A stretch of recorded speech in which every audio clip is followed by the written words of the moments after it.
My name is Mike Marcasell. I'm the Business Development Manager for Software House Government Accounts. I'd like to thank everybody for spending some time with us this morning to talk about how CCure 9000 and CCure High Assurance can help you achieve your FICAM compliance needs. What we're going to cover today is performance of Software House's CCure 9000 and CCure High Assurance, compliance with the GSA schedule and how we get on the approved products list, and cost. So with performance, we're going to talk about how we do FICAM, and that covers enrollment of credentials and how we validate the certificates on those credentials and how we do certificate challenges at the door. How long does it take? We're going to cover basically the time that it takes from the moment that you enter your PIN through how long it takes you to get through the door. So when you enter your PIN, that's when we do the challenge, the validation challenge, and how long it'll take you to get through the door. And whether or not it's reliable, how reliable is it? Do you need a network connection the entire time, or does this work in standalone the way that our iStars do? For compliance, we're going to cover is Secure on the GSA APL and how we stay up to date with the latest standards. And obviously, one of the things that mostly everybody's concerned with is the cost. We're going to talk about how we can maximize your budget by minimizing your cost and keeping your customers happy. So without further ado, let's talk about how all this works. Here we have a line drawing of a CCure 9000 system that we're all mostly familiar with. You may notice that there are some components that we've added on that are not part of a generic out-of-the-box CCure 9000 system. One of the main things being the little cloud in the upper left-hand corner that we call the Federal Bridge. Along with the 4 items that are next to the CCure server, these represent the CCure High Assurance software suite that we load onto the server and onto some of the client machines. As you can see, there's one of those components over on the client system. We also add a USB card reader that we use to enroll these government credentials into the system. That would be on any of the client machines that you have set up to do the high assurance enrollment for these credentials. Other than that, you've got your basic system, you've got your server, you've got your clients, and you've got our software house iStar controllers and the door components that we're all familiar with.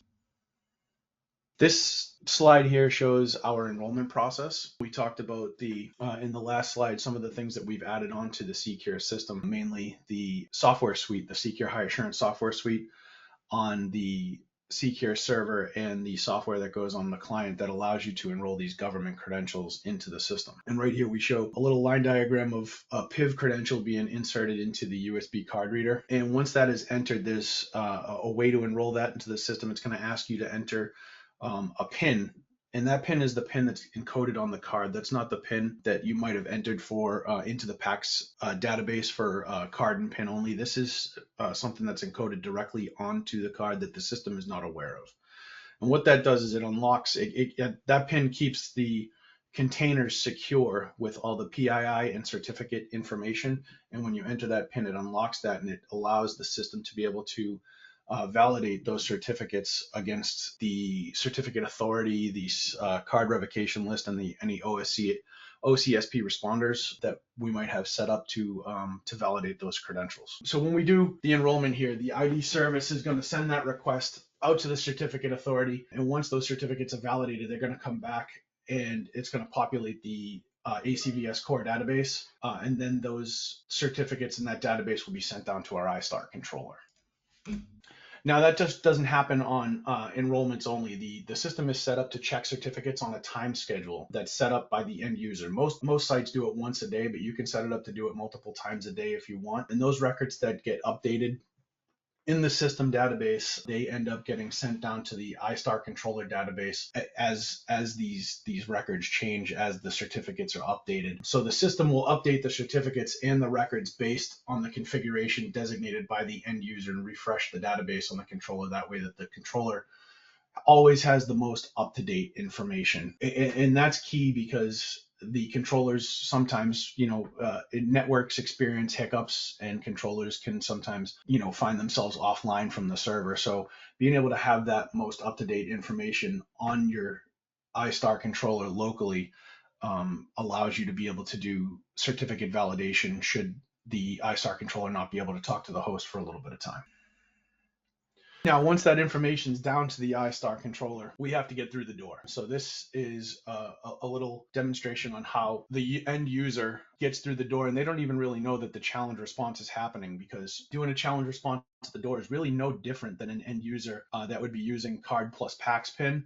Except that in this case, the pin is going to be a little bit longer than the 4-digit pin that you would normally use in the PAX pin, and it's definitely not stored in the system database. Again, we spoke earlier about how this pin is actually encoded on the card, and the system doesn't know about it. So in this instance, a user is going to walk up to the card reader, and they're going to insert their card into the card reader, and it's going to ask them to enter their pin. Once the pin is entered, the containers are unlocked, allowing for the card challenge to happen. And those certificates are going to be validated against the ones in the database, which were updated via the federal bridge or the card revocation list that we spoke about earlier. After the card challenge is successful, then it's just a normal access control decision. Do you have access to get through the door? If you do, then the door's going to unlock and you're going to get through. And if you don't, then, well, you're not going to get through. The door will not unlock. It's as simple as that. Do we have any questions? Yep, we have two. So we have one, how does Secure tolerate a degraded mode where the CA is unavailable to the host? So there's two different instances of that too, right? There's the CA that is out in the network, and then there's folks that try to that want to host their own CA. So if the federal bridge, if the certificate authority is not available and the time expires, the time to live on that certificate expires, then the card will no longer be able to get through the door, because you won't be able to do a successful challenge response. There are different ways where folks do host their own certificate authority. So that question could be twofold. Got it. And then there's Anything one else? other one, is Secure High Assurance replacing Inometrics? Well, so CQRI Assurance is Inometrics rebranded. So in 2016, Inometrics was purchased by Tyco. Johnson Control Security Products. And as the product has been built more and more into Secure, we've decided to make the decision to rebrand the software, because it's more part of the Secure main product now. So we've decided to call it Secure High Assurance. The Inometrics line of card readers will remain, but the software is going to be rebranded, in the process of being rebranded to Secure High Assurance. Awesome. Anything And else? that's it for questions right now. Yep. All right. So why would folks choose software hosts to help them meet their FICAM compliance needs? I really don't want to talk about anything else other than reading this slide. I really like that this slide, I usually try not to read slides, but this slide really kind of covers it all.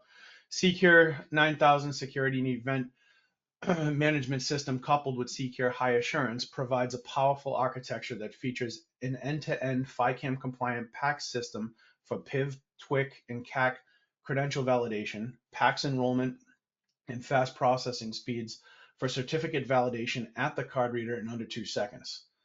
With the authentication module embedded into the iStar Ultra family, the solution supports ongoing periodic certificate updates. The iStar Ultra family can continue to process those credentials even if the network controller is offline until your defined cutoff time, which is what we were talking about in the last couple of slides. The defined cutoff time being how often the system goes out and looks to revalidate those certificates, and then push that information back down to the iStar controller. So and that's key, because like I said, sites have network hiccups. Sometimes controllers go offline from the host and people still need to get through the doors. So if the certificates are good and the network is offline while during that period of time, then you can still validate those credentials.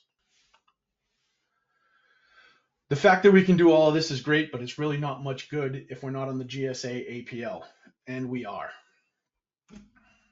We've got 2 approved solutions on the GSA APL. We have a 1301 topology approval with Secure 9280 and our legacy Inometrics identity server validation system that includes the old Linux server box. And with our 1302, our brand new 1302 solution, we're on there with 290 and our new Secure High Assurance Windows ID service. So what we've done is we've taken that old Linux ID server function, and we've turned it into a Windows service that runs right on your Secure Windows system. So, excuse me, it's a lot more lightweight and easier to deploy. And it provides us with that to hit the checkbox for the 1302 solution. So, and all of these listings can be found at identitymanagement.gov, along with the APL letters and all of the different versions of software and firmware that were tested. So, if folks were interested, they can go there and have a look. Being listed on the GSA APL is great, but with technology always changing and standards constantly improving, we need to be able to stay on top of that. And so that way we can make sure that your system meets those requirements. We're doing that by standing up a full APL test lab system in our Westford, Massachusetts office, where our core product is developed and our applications engineering team it basically resides.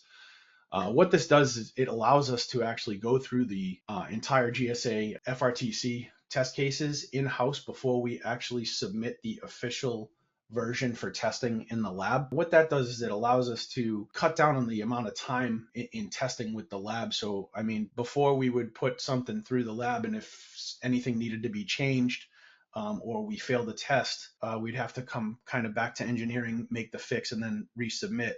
By knowing that we're passing these tests before we submit our official application, it cuts down on time and it makes the testing process easier, and it allows us to get our product onto the APL for customers to be able to procure and to deploy quicker. Having our test lab so close to the core product, it allows for quicker responses should anything need to be changed, whether it's the Secure 9000 main product, anything with the UI that might not be liked or might need to be changed for ease of use, or even our high assurance product, our Secure high assurance product. And the test, the test lab being in the applications engineers allows our apps team to stay up to date with the current standards as well, and it helps them deliver first class customer demos that they always do anyways, and now they're able to do that with a high assurance solution should anyone need to see how one of these systems works in the field. With all that extra functionality as part of the Secure system, I can assure you that the cost is a lot lower than you might think. So we're going to start here by seeing what's included with Secure High Assurance, what you get with the Secure High Assurance bolted onto Secure 9000. So we do support FICAM and enrollment only enrollments on Secure. Before, that wasn't always the case. If you weren't doing a full FICAM read or a full FICAM enrollment, you would need a third-party piece of software, an enrollment client. Now you can do that right within the Secure administration client in the personnel view. And how do we do that? The enrollment only. We utilize the Secure client license. So in Secure 2.9 and later, there's no additional cost, meaning that there's no third-party software that you need to run in order to do a non-FICAM enrollment.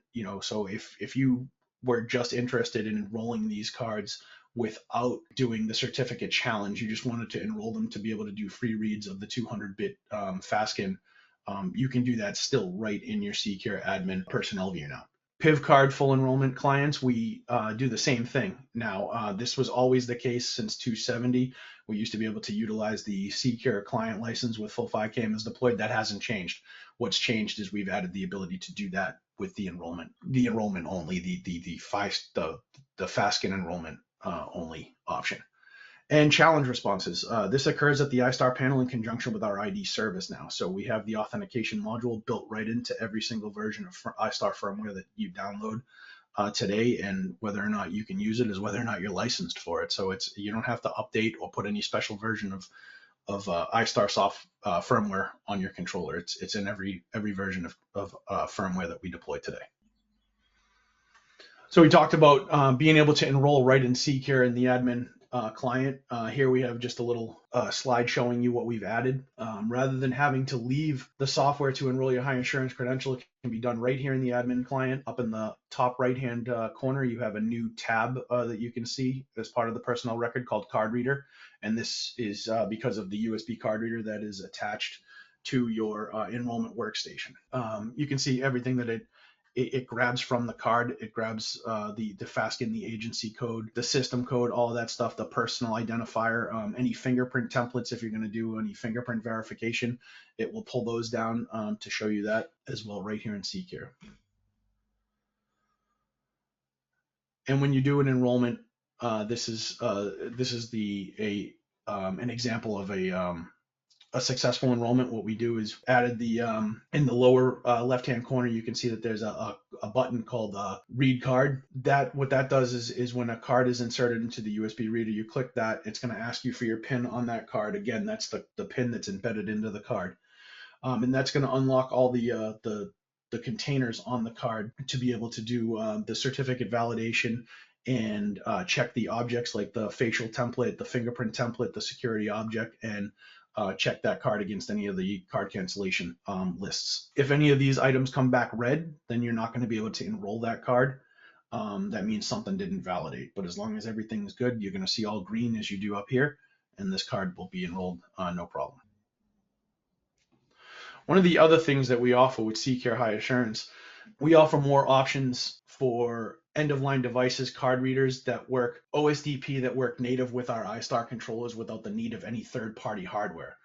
This allows us to provide customers with a lot more options to help them find the right card reader to fit their needs. And the way that it saves money is because you don't have to purchase any third-party hardware, and there's no time to install it or troubleshoot it or anything like that either. These card readers will wire directly to our iStar controller talking OSDP and be able to do a full FICAM high assurance read without any additions. So how does all of that equal savings? Well, with the 1302 solution, like I said, we've eliminated the cost for that separate validation server, and by doing that, we reduce the overall footprint of the system, making it easier to install and maintain for integrators, and it reduces the cost to the end user. Being able to enroll both a full FICAM read or a FASCAM only credential directly into Secure by using the licenses for your Secure clients, that eliminates the need for any third-party applications, and most third-party applications do charge per enrollment station. When you're using Secure High Assurance, you pay one time for the software. So if you've got 20 or 30 simultaneous online clients that you have licensed for your Secure system, you have the potential to be able to do 20 to 30 online enrollment clients at the same time for no extra cost. As long as you have a USB card reader and a way to enter a PIN at those machines, then you've got effectively 20 to 30 extra enrollment clients out there. So and that's a big savings, and all of this is lumped right into your license and your SSA. So there's no, like I said, there's no additional charge, there's no additional SSAs for a third-party application for enrollment that you might run into in other systems. All right. Well, I'd like to thank everybody for taking their time to join us and have a little talk about Secure 9000 and Secure High Assurance and how we can help you get your system to meet your FICAM compliancy needs.